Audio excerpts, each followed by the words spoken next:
Hallo zusammen. Früher hatte ich bei Space Marines ein kleines Problem. Unbehelmte Köpfe. Helme waren irgendwie einfach, aber Gesichter und Haare? Wenn es möglich war, habe ich einen Bogen drum gemacht. Blonde Haare bei Blood Angels, die sahen bei meinen ersten Versuchen richtig furchtbar aus. Mittlerweile mache ich mir da aber deutlich weniger Stress. Und genau deshalb zeige ich euch heute zwei einfache Varianten, wie ich blonde Haare für meine Miniaturen bemale. Willkommen in meiner Hobby-Ecke. Hier ist der Fez. Kein Profi, kein Experte, aber seit fast 30 Jahren mit Freude im Hobby. Perfektionist und Chaot in einem. Let's Fez! Die Blood Angels sind seit meiner Jugend mein absoluter Lieblingsorden. Natürlich auch geprägt durch das Cover der zweiten Edition Starterbox. Rote Rüstung, roter Durst, schwarze Wut, die Todeskompanie, die haben einfach immer einen Platz in meinem Hobbyherzen. Aber unabhängig vom Orden machten mir unbehelmte Miniaturen immer irgendwie Sorgen. Wenn ich die Wahl hatte, dann nahm ich lieber Marines mit Helm. Hier auch bei meinem Captain Primor. Bei Blood Angels sind ja zum Großteil auch Marines mit sehr hellen, blonden, engelhaften Haaren vertreten. Wahrscheinlich schlägt auch einfach die Gensaat von Sanguinius ein wenig durch. Auch mit Haaren, insbesondere eben diesen blonden Haaren, hatte ich so meine Schwierigkeiten. Mit wachsender Erfahrung und/oder Alter sehe ich das mittlerweile entspannter. Und man musste auch keine riesige Wissenschaft draus machen. Deshalb zeige ich euch mal meine zwei einfachen Varianten für Tabletop Ready Marines. Ohne Helm, ohne Gurt, aber dafür mit blonden Haaren. Eine wirklich mega schnelle Razzifatzi-Methode und eine zweite Variante mit ein paar zusätzlichen Schritten und Highlights. Beide einfach, anfängertauglich und ohne stundenlang an einem einzelnen Kopf sitzen zu müssen. Ich habe da auch noch so ein Blood Angels Upgrade Sprue und ja, der war entweder im Armeeset dabei oder in einer der Combat Patrols drin, keine Ahnung. Bei dem Gussrahmen gibt es auf jeden Fall auch Blood Angel spezifische Köpfe, vor allem mit verlängerten Eckzähnen. Da knipse ich mir dann einfach mal ein paar Köpfe raus und die packe ich dann auf solche Eisstiele. Zur Befestigung nehme ich da so Klebeknete, Poster, whatever wie die Dinger heißen. Und damit kann man die dann auch relativ gut in der Hand halten bei der Bemalung. Im Normalfall baue ich eben Modelle immer komplett zusammen, das heißt, ich mache relativ wenig Subassembly, baue alles zusammen, Köpfe, alles schon dran, grundiere das ganze Modell und gehe dann in die Bemalung. Aber zum Zeigen der verschiedenen Varianten ist das, glaube ich, auch mal ganz nett. Die Köpfe habe ich dann mit der Airbrush ganz schnell weiß grundiert. Na, ganz schnell trifft es nicht so ganz. Ich muss die Airbrush dann mehrfach auseinanderbauen und komplett reinigen, aber das ist eine andere Story. Ja, und in dem Video geht es ja um Haare, aber ich wollte halt trotzdem schon mal ein bisschen Farbe ins Gesicht bringen. Dazu nehme ich dann 3 verschiedene Contrast-Farben, Gilliman Flash, Dark Oath Flash und Fireslayer Flash. Und da ich mich auch schon öfter fragte, wie groß denn der Unterschied zwischen den Farben ist, habe ich das spontan dann auch einfach in dieses Projekt mit reingepackt. War dann auch interessant zu sehen, ob die blonden Haare dann auch durch die unterschiedlichen Gesichtsfarben dann auch großartig anders wirken oder ob das eigentlich relativ Latte ist. Schauen wir einfach mal.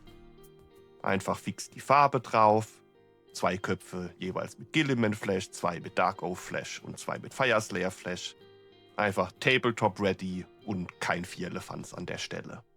Damit ich das später noch irgendwie unterscheiden kann, habe ich dann die Holzstiele noch beschriftet.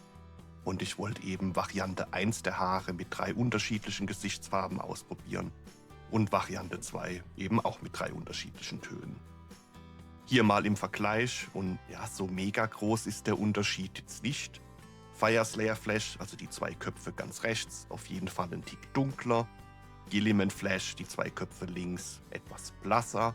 Aber jetzt auch zum Dark Oath Flash kein mega großer Unterschied, finde ich. Ja, aber gut, machen wir uns mal an die Haare.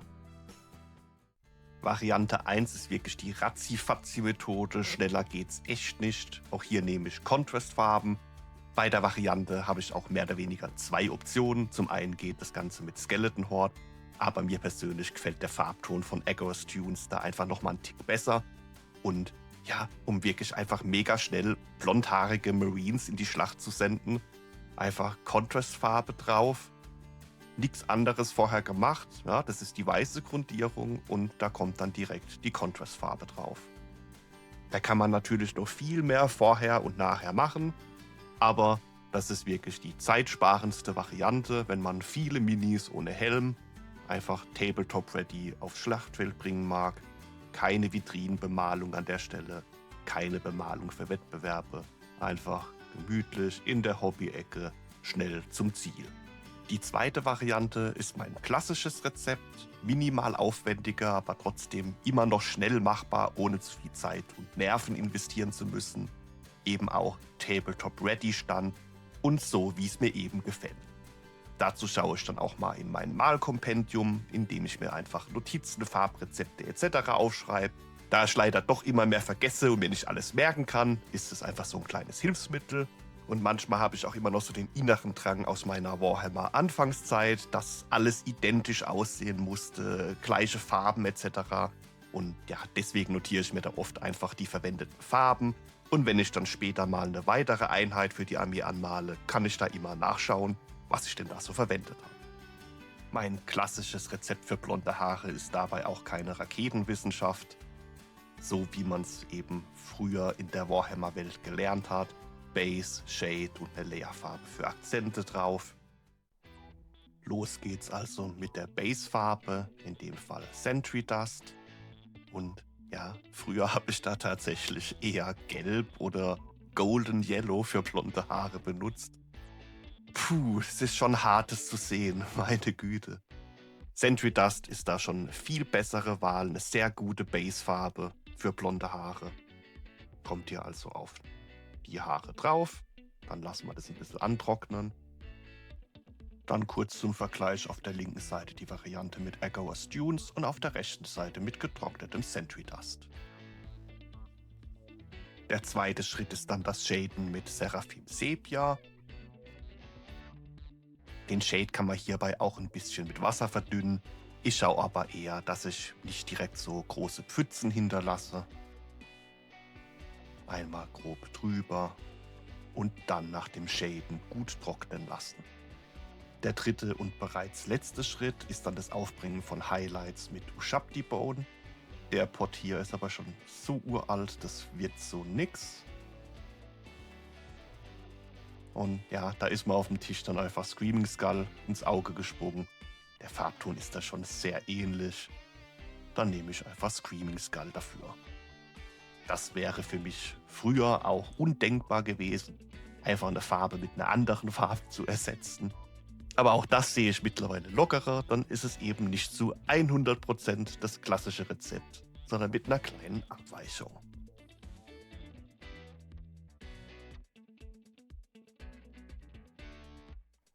Und mit der Layerfarbe picke ich dann einfach so ein paar Strähnchen raus. Da gibt es jetzt auch kein Geheimrezept oder eine mega krasse Anleitung dafür. Einfach so ein paar Haarsträhnen weiter vorne im Gesicht oder auch oben auf dem Kopf.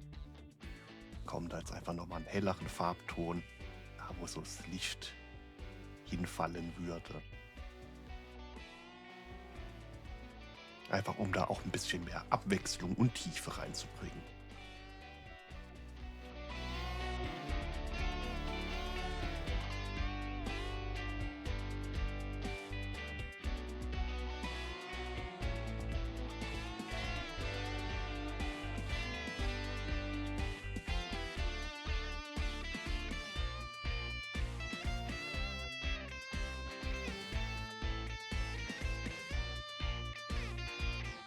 Ja, und dann schauen wir uns das fertige Ergebnis nochmal im Vergleich an. Auf der linken Seite die 3 mit der schnellen Variante mit Agorist Dunes. Auf der rechten Seite die 3 Köpfe mit meinem klassischen Rezept.